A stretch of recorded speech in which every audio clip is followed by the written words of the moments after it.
এই মুহূর্তের বড় খবরের দিকে নজর রাখবো। রাজস্থানের একটি প্রাথমিক স্কুলে ভবন ধসে গিয়ে কিন্তু 4 শিশুর মৃত্যু হয়েছে, এমনটাই জানা যাচ্ছে সূত্রের খবর। রাজস্থানের ঝালাওয়াড় জেলার পিপলদি গ্রামে বৃহস্পতিবার সকালে এক মর্মান্তিক দুর্ঘটনা ঘটে। স্থানীয় একটি প্রাথমিক বিদ্যালয় ভবনে আচমকা ধসে পড়লে 4 জন শিশুর মৃত্যু হয় এবং অন্তত 30 জন শিক্ষার্থী গুরুতর আহত হয়েছেন।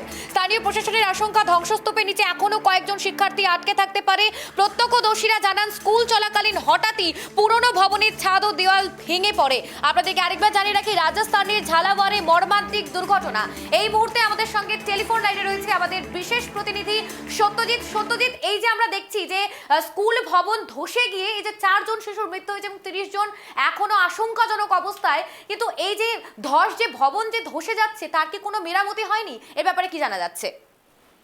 দেখো, একদমই তাই। রাজস্থানে তুমি ঠিকই বললে, রাজস্থানে যে ভয়াবহ স্কুল ভেঙে পড়ে যে দুর্ঘটনা ঘটেছে তার মধ্যে প্রায় 4 জন শিশুর মৃত্যু হয়েছে এবং প্রায় অন্তত 50 জন শিশু আটকে থাকার মতো আশঙ্কা করা হচ্ছে প্রশাসনের সূত্রে। এবং ঝালুয়াড় জেলার পিপলদি গ্রামে যে স্কুল, সেই স্কুলের যে দেওয়ালটা কিন্তু বহুদিন আগে নির্মাণ করা, অর্থাৎ গত কয়েক বছরে বলো, কিন্তু সেরকম কোনো ঠিকই করা হয়নি। আর ঠিক করা হয়নি বলেই কিন্তু হঠাৎ করে যে ক্লাস চলাকালীন স্কুলের দেওয়াল এবং ছাদ ভেঙে পড়ে এবং ভেঙে পড়ে প্রায় 50 জন, যখন ক্লাস চলাকালীন ভেঙে পড়ে প্রায় 50 জন শিশু রীতিমতো এই নিয়ে যে চাপা পড়েছেন বলে জানা যাচ্ছে। এবং তুমি যেটা বললে যে 30 জন গুরুতর জখম, অত্যন্ত মর্মান্তিক ঘটনা এবং 4 জন শিশুর মৃত্যু গোটা দেশকে কাঁপিয়ে দেওয়ার মতো ঘটনা। কারণ দেখো, আমরা বিগত দিনে বারবার দেখেছি রাজস্থানের নিয়ে নানাবিধ প্রশ্ন, কারণ রাজস্থান একটা রাজসিক রাজ্য বলা যেতে পারে। এর জয়পুর, আমাদের গোলাপি শহর, নানাবিধ বিষয় কিন্তু রাজস্থান থেকে উঠে আসে। সেই রাজস্থানের স্কুলের এই মর্মান্তিক অবস্থা বা এতদিন বছর ধরে যে স্কুলের দেওয়াল পুরনো হয়ে রয়েছে তা ঠিক করা রাজ্য সরকার বা প্রশাসন কেন ব্যবস্থা নেই, প্রশ্ন কিন্তু উঠে আসছে। কিন্তু যে সবচেয়ে বড় প্রশ্ন হচ্ছে 4 জন শিশুর কিন্তু প্রাণ করা, এখন বেশ কয়েকজন গুরুতর জখম। আরো যোগ করবো সাথে, কয়েকদিন আগেই আমরা দেখি বাংলাদেশে যেখানে রীতিমতো বিমান বাহিনী স্কুলে আছে পরে এবং যার ফলে প্রশাসন সূত্রে প্রায় 27 জন শিশুর মৃত্যু। এবং যেটা বেসরকারি সূত্রে জানা যায় যে সে সময় স্কুলে প্রায় 2000 ছাত্রছাত্রী ছিলেন, ফলে আশঙ্কা কিন্তু অনেক বেশি। সেই রাজদেশ কাটতেই এবার রাজস্থানে যেখানে স্কুলের দেওয়াল ভেঙে পড়ে রীতিমতো জখম। সুতরাং প্রশ্ন হচ্ছে, স্কুলের যারা শিক্ষকরা ছিলেন বা স্কুলের ম্যানেজিং কমিটি যারা ছিলেন তারা কি করছিলেন? এতদিনের পুরনো দেওয়াল, এতদিনের পুরনো যে এই অবস্থা, রীতিমতো এমন তো নয় যে স্কুলটা নতুন তৈরি ভেঙে পড়ে, তা তো নয়।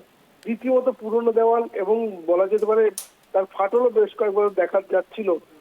ফলে এইখান থেকে প্রশাসনের ভূমিকা বা স্কুল কর্তৃপক্ষের ভূমিকা, শিক্ষকদের ভূমিকা নিয়ে প্রশ্ন কিন্তু উঠবেই। এবং আরো তোমার সাথে যোগ করবো যে বিগত দিনে কিছুদিন আগেই আমরা দেখি যে রাজস্থানের পালাবদল ঘটেছে। অশোক গেহলটের সরকারকে সরিয়ে ক্ষমতা দখল করেছে বিজেপি। ফলে সেই সরকার নতুন সরকার গঠিত হওয়ার পর স্কুলের বা বলা যায় যে ইনফ্রাস্ট্রাকচার ডেভেলপমেন্ট, সেই দিকে যদি কোনো গুরুত্ব দেয়নি। একটা স্কুল, যে স্কুলের দেওয়াল দীর্ঘদিন পুরনো, যে ফাটল দেখা যাচ্ছিল, বারবার কিন্তু মানুষের বিশেষ করে অভিভাবকরা তারা অভিযোগ করেছিলেন।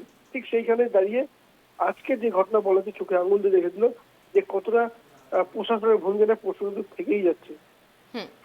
আমরা দেখেছি সত্যজিৎ, এই যে বিজেপি এবং তৃণমূলের মধ্যে একটা রেষারেষি, একটা রাজনৈতিক তরজা, সেখানে দাঁড়িয়ে কেন পরিদর্শন হলো না স্কুলগুলো, প্রশ্ন কি উঠছে না?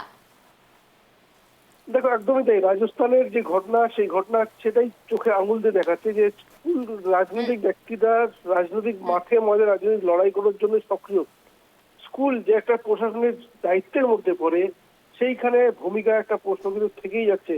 কারণ কতটা বলো কিছুদিন আগে আমরা 1 বছর হয় যেখানে পালাবদল ঘটেছে, অশোক গেহলটের সরকারকে সরিয়ে বিজেপি সরকার গঠন করেছে। সুতরাং তাদের যে প্রধান দাবি ছিল যে সবকা সাথ সবকা বিকাশ বলো বা প্রধানমন্ত্রী নরেন্দ্র মোদীর যেই ভারত সরকার বা যেটা বলে তারা ডবল ইঞ্জিন সরকার, সেই ডবল ইঞ্জিন সরকার তারা কি করছিল? প্রশ্ন থাকবে। আজকে 4টে শিশুর প্রাণ কান্ড এই স্কুলের দেওয়াল বা স্কুলের ছাদ ভেঙে পড়ে, প্রশ্ন থেকে যাবে। কিন্তু যেটা প্রশ্নটা হচ্ছে, সবচেয়ে বড় আশঙ্কাটা হচ্ছে 4 জন শিশু এবং 4 জন পিতামাতা সন্তানকে হারালেন। এবং দেখো, আশঙ্কা কিন্তু আরো বেড়ে যাচ্ছে যে 30 জন গুরুতর জখম। এবং যেটা জানা যাচ্ছে যে এই দেওয়াল এখন পর্যন্ত কিন্তু উদ্ধার কাজ চালানো চলছে। উদ্ধার কাজে নিচে আরো চাপা পড়া শিশু থাকতে পারে, তাহলে ভাবো অবস্থাটা কোন জায়গায় পড়ে। আমরা রাজনৈতিক ব্যক্তিদের যখনই কোনো ঘটনা ঘটে তখনই শুনি ছোট ঘটনা। তুমি দেখো বাংলাদেশের স্কুলে যেখানে বিমান আছড়ে পড়ে, অন্তত প্রশাসন সূত্রে বলছে 27 জন শিশুর মৃত্যু, কিন্তু বেসরকারি সূত্রে জানা যাচ্ছে সংখ্যাটা 200 ছাড়িয়ে যেতে পারে। সেখানে দাঁড়িয়ে বাংলাদেশ সরকার, মোহাম্মদ সরকার বলতে ছোট ঘটনা। আমরা বাংলার ক্ষেত্রে আরজিকর বলো বা অন্যান্য যে কসবা বলো, যে কোনো ঘটনার ক্ষেত্রে প্রশাসনের পক্ষ থেকে এটাই বা সরকারি দলের পক্ষ থেকে যে ছোট ঘটনা। কিন্তু দেখা যায় বিজেপি প্রধান বিরোধী তারা কিন্তু আন্দোলন নামে। কিন্তু দেখো বিজেপি শাসিত রাজ্য আমরা যে বলি মণিপুর, যেখানে মণিপুরে হিংসার ঘটনা, মণিপুরে হিংসার ঘটনার ক্ষেত্রে তারা কিন্তু বলে ছোট ঘটনা। ফলে রাজনৈতিক নেতাদের যে ঠেলাঠেলি, নিজেদের ক্ষেত্রে ছোট ঘটনা এবং অন্য রাজ্যের ক্ষেত্রে সেখানে প্রতিবাদ, এটা কিন্তু বলা এটা কোনো সুষ্ঠু পরিকল্পনা হতে পারে না, বা সরকারি একটা যারা ক্ষমতাসীন তাদের পক্ষে এটা মানায় না। কারণ এর জন্য প্রয়োজন সঠিক নির্মাণ এবং সঠিক পদক্ষেপ প্রত্যেকটা ক্ষেত্রে। কারণ 4-4টে শিশুর প্রাণ কাল, আমার মনে হয় অন্তত রাজস্থান সরকার চোখ খুলে যাওয়া উচিত। এই আগামীতে যে সমস্ত স্কুল রয়েছে রাজস্থানে, প্রত্যেকটা স্কুলের সঠিক রক্ষণাবেক্ষণ প্রয়োজন এবং ছাত্রছাত্রীদের নিরাপত্তা অত্যন্ত প্রয়োজন, সেটা অন্তত প্রশাসন দেখা উচিত। যারা আহত হয়েছে, যে শিশুরা আহত হয়েছে, তাদের স্বাস্থ্য এখন কেমন আছে বা তাদের চিকিৎসা কেমন চলছে, এই ব্যাপারে আর কি জানা যাচ্ছে? দেখো ভেঙে পড়ার সঙ্গে সঙ্গে কিন্তু উদ্ধার কাজ যে দল সেখানে কিন্তু খুব দ্রুত পৌঁছায় এবং স্থানীয়রা বলা যেতে পারে বা শিক্ষকরা তারাও কিন্তু উদ্ধার কাজে সহযোগিতা করে। ফলে উদ্ধার কার্য কিন্তু জোরদার চলছে। কিন্তু যেভাবে ভেঙে পড়েছে স্কুলের দেওয়াল, স্কুলের ছাদ, খুব সহজে বা খুব অল্প সময়ের মধ্যে উদ্ধার কাজ সম্ভব নয়। ফলে উদ্ধার কার্যে তৎপরতা চলছে এবং উদ্ধার করার পর তারা কিন্তু স্থানীয় হাসপাতালে কিন্তু সঙ্গে সঙ্গে নিয়ে যাওয়া হয়েছে এবং নিয়ে যাওয়ার পরেই কিন্তু তাদের চিকিৎসাও কিন্তু জোর কদমে চলছে। এবং যেটা চিকিৎসক সূত্রে জানা যাচ্ছে, প্রায় বেশ কয়েকজন অবস্থা কিন্তু গুরুতর, বেশ কয়েকজন অবস্থা গুরুতর। এখন দেখা যাক এই সংখ্যাটা, আমরা চাইবো যে 4 হয়েছে 4 জনের মধ্যেই থাক, চিকিৎসকরা বা উদ্ধার কার্যের দল খুব দ্রুত এর সমাধান করে এবং প্রশাসন দ্রুত ব্যবস্থা নিয়ে অন্তত এই সংখ্যাটা যেন 4ই থেকে থাকে, এটাই আমাদের কাম্য থাকবে। ধন্যবাদ সত্যজিৎ তোমাকে।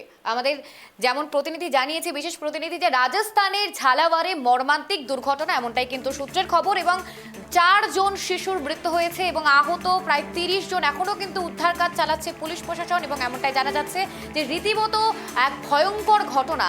এবং রাজস্থানের এই ঝালাওয়ারে মর্মান্তিক ঘটনা একদম যেন সমস্ত মানুষের মনে এক দাগ কেটে যাচ্ছে, যে স্কুল ভবনে ধসে 4 শিশুর মৃত্যু এবং স্কুলে, যেখানে প্রাথমিক বিদ্যালয়, সেই স্কুলে 4 শিশুর মৃত্যু হয়েছে এবং 30 জন আহত, প্রায় 30 জন আহত, এমনটাই কিন্তু সূত্রের খবর।